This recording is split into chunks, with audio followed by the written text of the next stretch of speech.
Okay, guys, Dave from Pegasus. So I did state in one of the previous videos where I did a bit of an expose on Peter Fillingham since he started his YouTube channel. I did state on that video that I was currently following the P&L from November 2024 right through to October 2025, and I was going to release the results of that over the coming months. So that was back in July now. A couple of things have happened since then. So just for full transparency, for anyone who might not have seen the previous video as well, um, I did a bit of an expose back in July.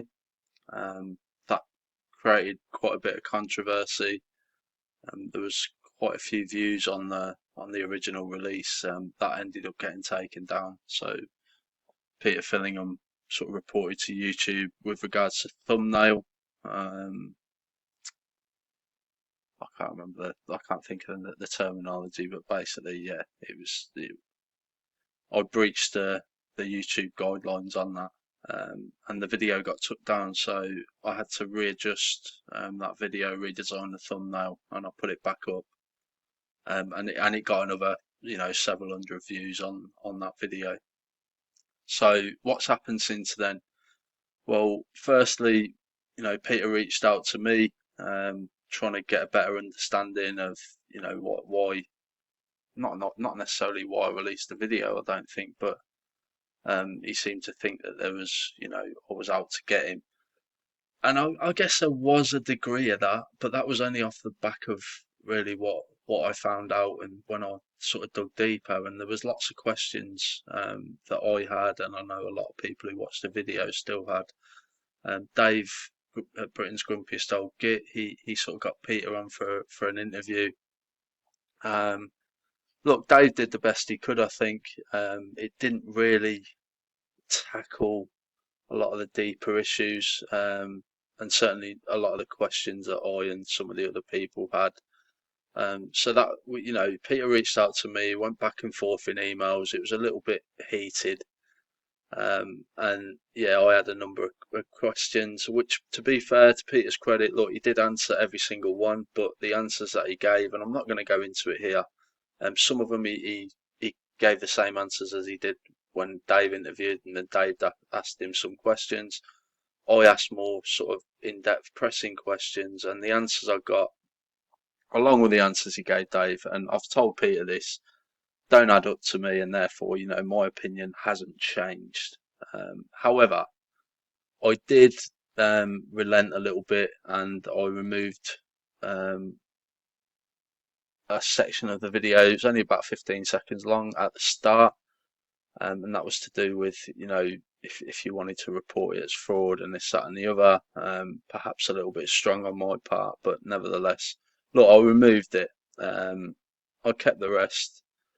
And yeah, Peter reached out to me again a couple of weeks ago now, and he asked me actually to take the whole video down, because he thought it might have served its purpose by now, and he felt it was affecting his business and everything else. I told him categorically that I wouldn't be doing that. He then subsequently reached out to me again and asked if I would consider removing his name from all the description in the video and the title, etc.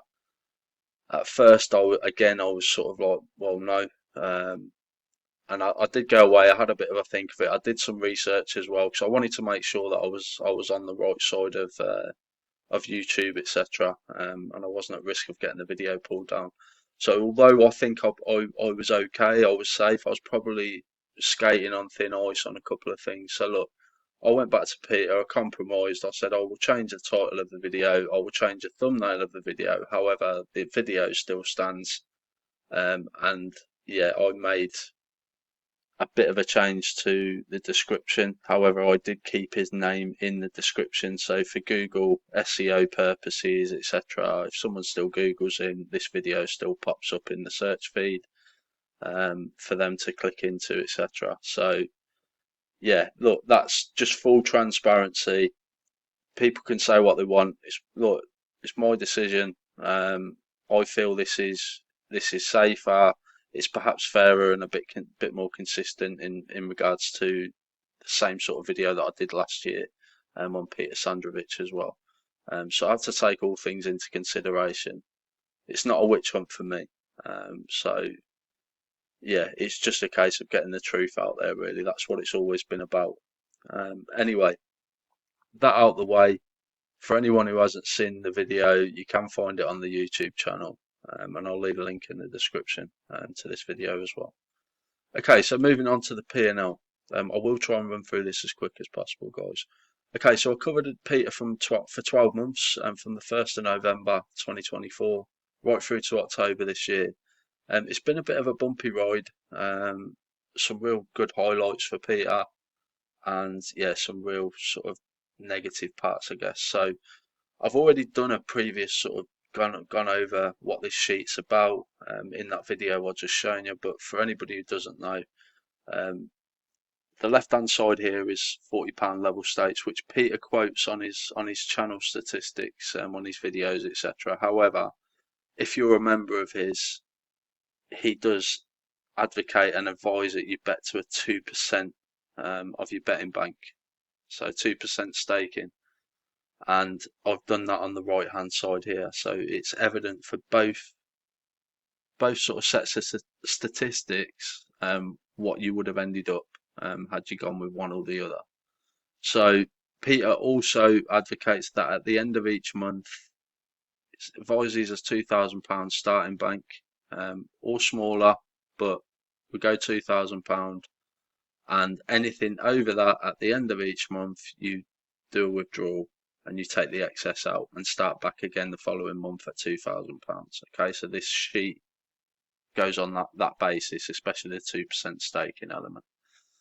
There's quite a lot going on this sheet. So overall, look, there was 871 bets in the 12-month period that I followed Peter's results. 175 winners. That equated to a 20%, just over 20% strike rate. That's quite healthy. Okay, but looking at that strike rate, as impressive as it is, when you look at the average price, and it's just over 4 to 1. So I know this is in decimals, but yeah, this is actually just over 4 to 1. Okay, so 4.19 is the average advised price. Okay, so it's almost like a break-even strategy when you're looking at the average advised price. Now the average win price is 4.1. Okay, so again, just over 4 to 1. You're getting a smidgen, and I mean a smidgen of value there. And we'll get onto that in a second. The actual break-even strike rate, so you can see how close these two numbers are. So based on the average winning price, the break-even strike rate is 19.5%. He's coming in at 20 here, just over 20. And yeah, based on his strike rate of 20.09, a break-even required average price of 4.0. Okay. I hope that makes sense. Now, Peter's done a couple of videos with regards to, I think one of them was called the value zone, and he's mentioned this a couple of times in this period. Now, this is quite a deep sample size at nearly 1,000 bets. The average price is 4.19. The average winning price is 4.1. Now, that doesn't include steamers. Okay, so any horses that have came in will not affect that number, because all results have been recorded at either advised price or SP if it's been bigger. So this doesn't account for any steamers. Therefore, when you're taking that into consideration, the horses that he's giving out are not value selections. Okay, that's evident between the advised price and the win price. Okay, he's not getting long-term secured value with these picks, and that's quite dangerous. Because if you're not getting value, then you're either going to break even long term, or you're going to come in at a loss with expected variance. So it's worth people bearing that in mind. However, right, where did we get to over the course of the year? Okay, so because he did finish in profit. Okay, so the profit figures are up here. Now I've taken into account subs fees. This is something that Peter doesn't do, but is absolutely necessary. for anyone following Peter or any other paid service, you have to take the subs fees into account. So I've done that here. The reason it's only 11 months subs fees is he only did one day in October, and he did say that October's subs fees would carry on into November. So I haven't put October's subs fees on there. I didn't think that was fair. Okay, so where did he finish up then? At £40 level stakes, taking the subs fees into account, he finished in a profit of £721.53. At 2% stake, he finished in a profit of £1,459.69. Up here is the actual ROI figures overall. So at £40 level stakes, you would have got just over 2%. You can get better your money sitting in a bank, okay, at £40 level stakes. So it would appear that the right staking plan, certainly based on the last 12 months of figures I've been seeing, is to go with the 2% stake plan. He's came in with an ROI of just 6.16%. Okay, that's okay. That's fairly decent, albeit it's not spectacular. But look, it's better than the return you can get in the bank, and perhaps not quite the same sort of returns as Peter was alluding to in a few of his videos with regards to the stock market and everything else. Okay. But at the same time, there's other elements we can go into there. I'm sure Peter would say, yeah, but we're only using £2,000. But at the same time, it's not the betting bank; it's how much you bet over the course of the year, and that's where this ROI comes in. Okay, so I'm not going to go into that discussion, not on this video anyway. But yeah, the savvier people amongst that are watching this will know what I mean. Okay, so everything highlighted in yellow here is a withdrawal. Okay, so that's any month where he's finished over £2,000 at the end of the month. So the first month in November, £113.33 as a withdrawal. Then went into a loss of 609 in December. Big withdrawal there. That's recouping the £609 from December, and still withdrew at over 1,886 quid in January. Another withdrawal for nearly 900 in Feb, and then another big withdrawal again in March, for just over £1,300. Okay, that's as good as it got. Unfortunately, now this was a little bit of a sun run, I think. January, February, March, some fantastic results, and I'll go over them in the summary in a bit.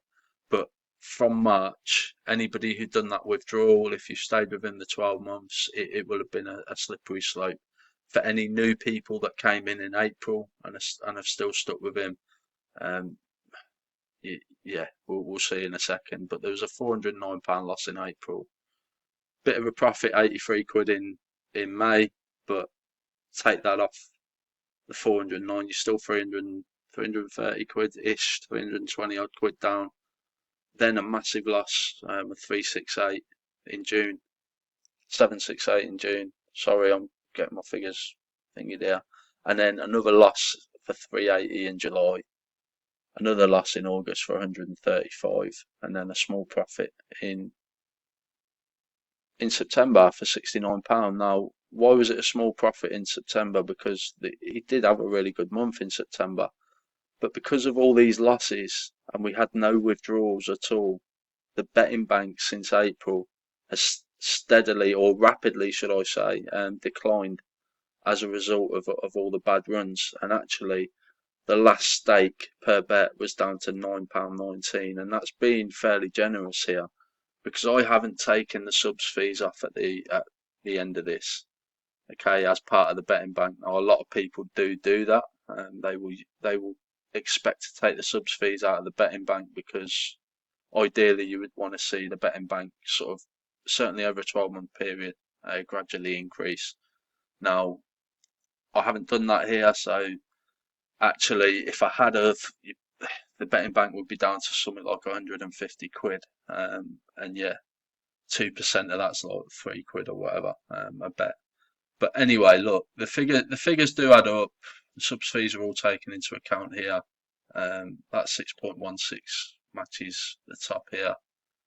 So that's where we are. What do we have? We had a total of £3,596.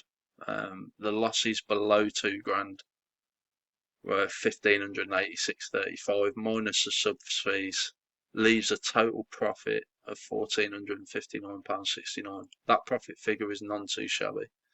Okay, it's really difficult to end in a profit, and that's what I have got to say here.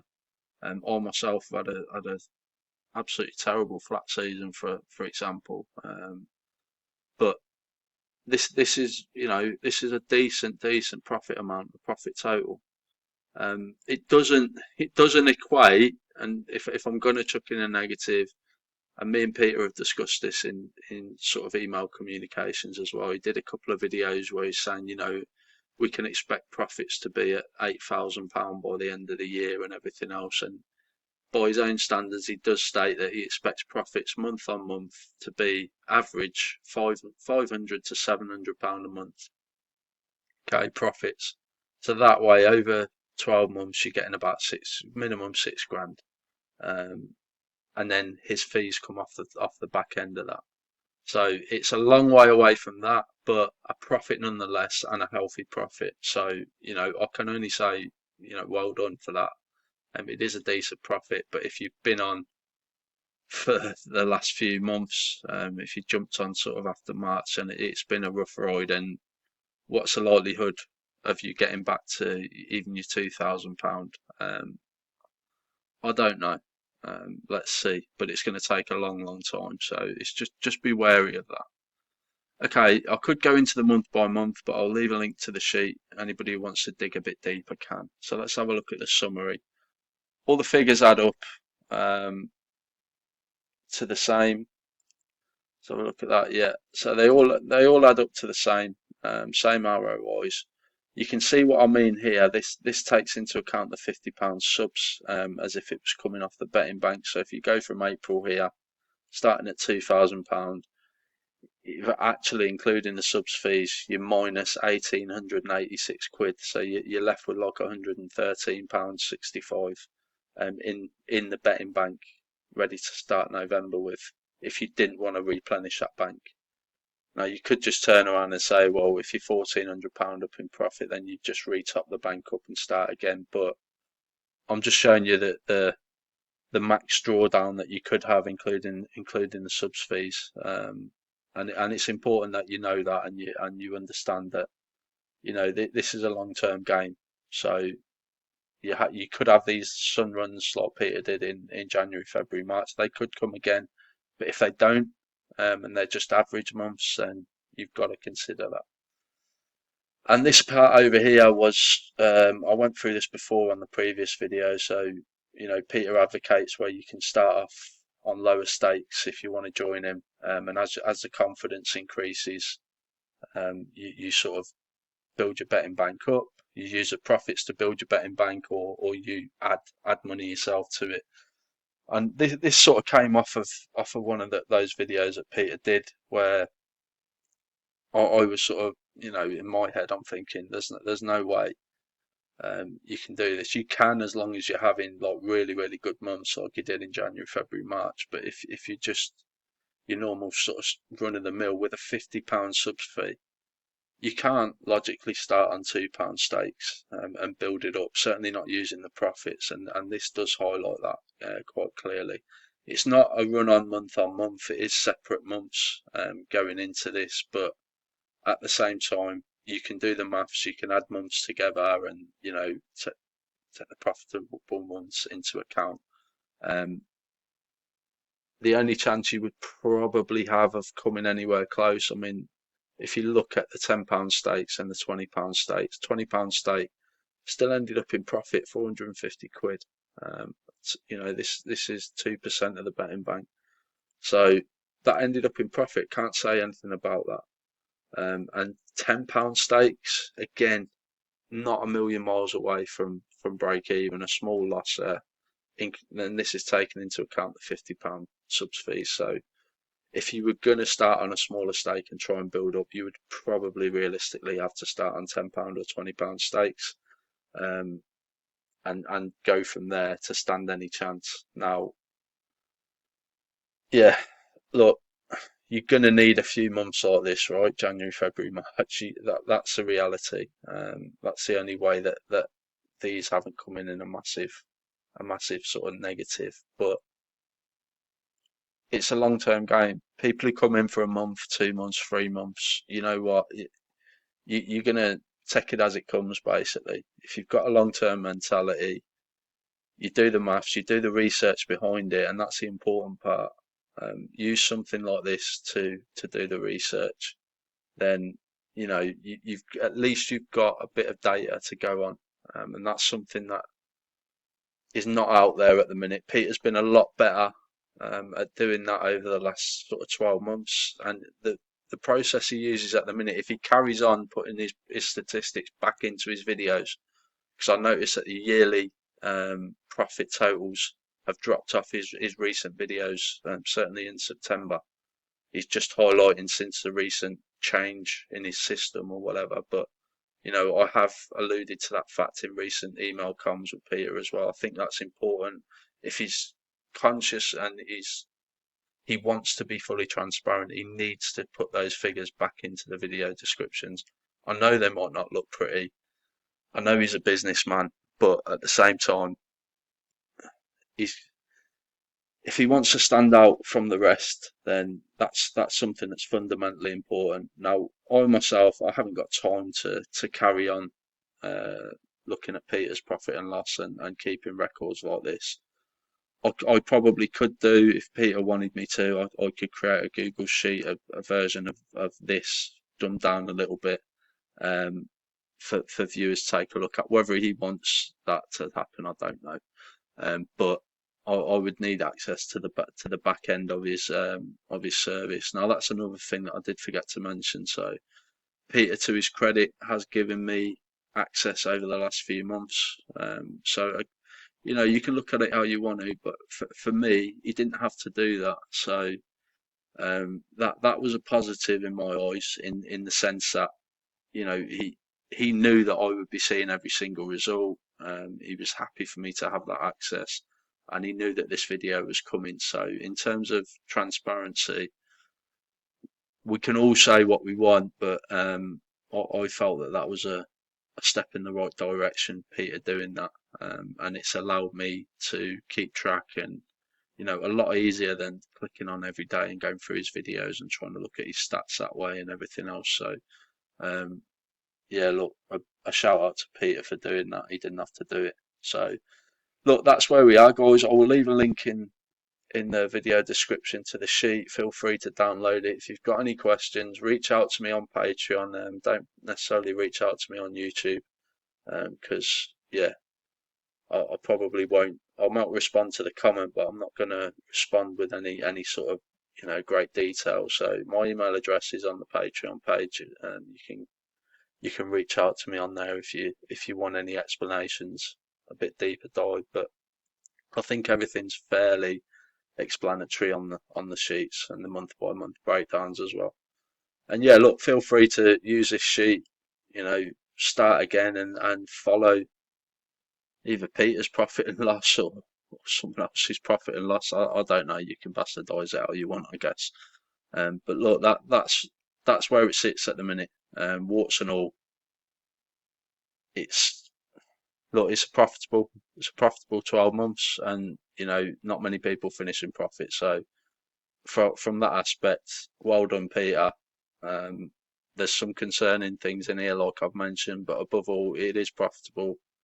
And yeah, if he does the same next year, then fair play to him. That's all I can say, really, guys. So look, I hope you've enjoyed this. I'm sure there'll be comments off the back of it and everything else, but that's what it is. So uh, yeah.